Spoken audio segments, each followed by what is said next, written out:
আল্লাহ পাক বলছেন যে আমি ঈমানদারদের ঈমানকে পরীক্ষা করব। অবশ্যই এই পরীক্ষা তাদেরকে নেওয়া হবে। কিভাবে পরীক্ষা নেব? কয়টা বিষয়ের উপরে? 5টা বিষয়। 1 নম্বর বিষয় হলো আল্লাহ পাক বলছেন যে ওয়ালা নাবলুওয়ান্নাকুম বিশাইইম মিনাল খাউফ। 1 নম্বর পরীক্ষা হলো ঈমানদারদের, মুমিনের ঈমানটা ভয়ের মধ্যে আমি পরীক্ষা নেব। 2 নম্বর বিষয় খেয়াল করেন, 2 নম্বর বিষয় আল্লাহ পাক বলেন বিশাইইম মিনাল খাউফি ওয়াল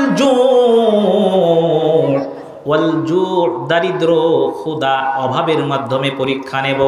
আমার কিছু বান্দা আছে যাদেরকে আমি অভাবী করব, অভাবী, একদম অভাব, সারাদিন কিছু পরিশ্রম করে সংসার চালানোটা অনেক কষ্ট হয়ে যায়।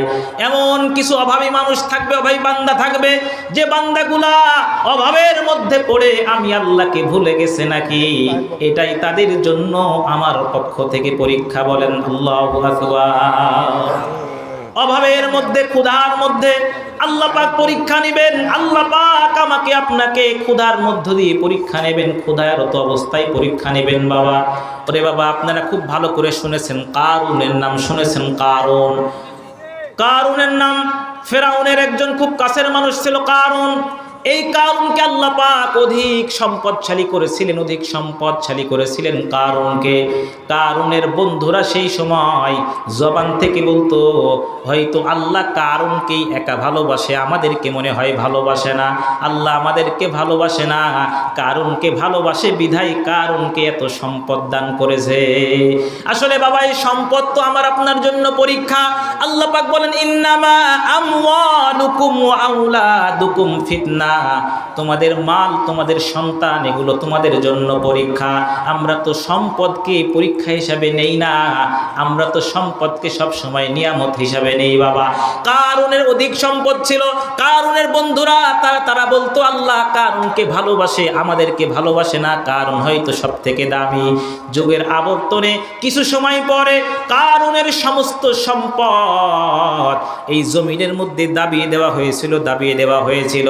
সেই সময় কারুনের বন্ধুরা বলতো আমাদের সম্পদ নেই, আমরা বেঁচে গেছি, কারুনের সম্পদ আছে, কারুন নষ্ট হয়ে গেছে, বুঝতে পেরেছি সম্পদ না থাকলেও আমরা কারুনের থেকে দামি। আল্লাহু আকবার বলেন। প্রিয় আপনজনেরা আমার, এজন্য ক্ষুধা, দারিদ্র দিয়ে আল্লাহ পাক ভয় আপনাদেরকে পরীক্ষা নেবেন। 3 নম্বর পরীক্ষা হলো মালের ক্ষতির মাধ্যমে আল্লাহ পাক পরীক্ষা নেবেন, মালের ক্ষতির মাধ্যমে পরীক্ষা। ওরে বাবা, কোনো সময় এই যে ব্যবসা করতে যে কোনো সময় আগুন ধরে যাবে, কোনো সময় লস হবে, ক্ষতি হবে। এই যে এতগুলা ক্ষতি, এত লস, এই লস খাওয়ার পরেও আপনি কি আল্লাহর উপরে সন্তুষ্ট আছেন কিনা, আল্লাহকে ডাক দিচ্ছেন কিনা, এটাই আপনার জন্য পরীক্ষা। এটা হলো 3 নম্বর পরীক্ষা।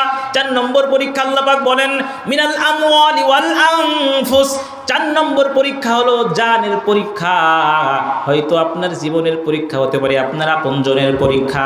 আপনার আপনজন হয়তো দুনিয়ার থেকে চলে গেছে, আপনজন দুনিয়ার থেকে চলে গেছে, মন খারাপ করতেছেন, আল্লাহকে আপনি দোষারোপ করেন। না না না, দোষারোপ করা যাবে না।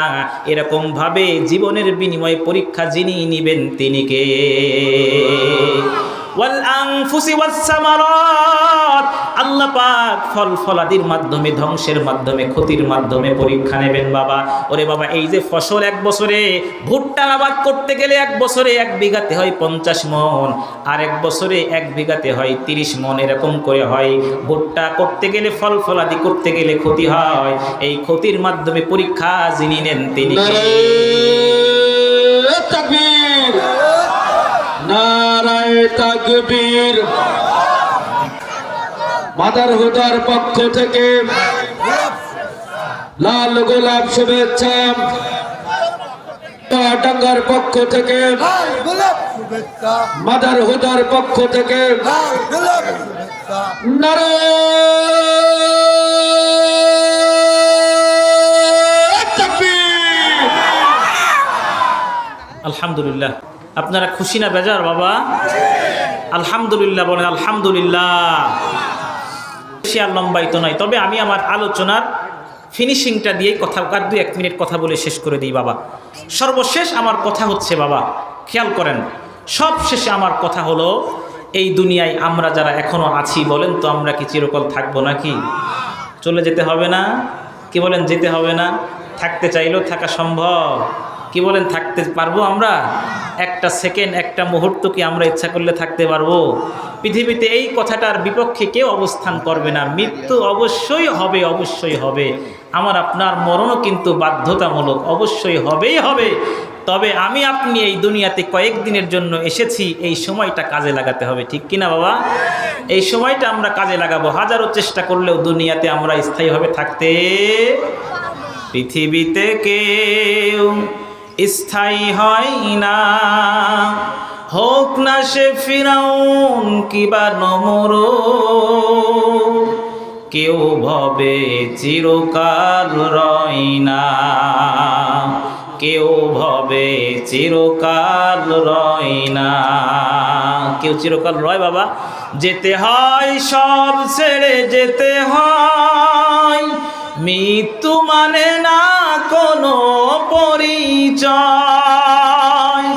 সব রাজা মহারাজা আর মহাবীর, কাউকে সে অবকাশ দেয় না।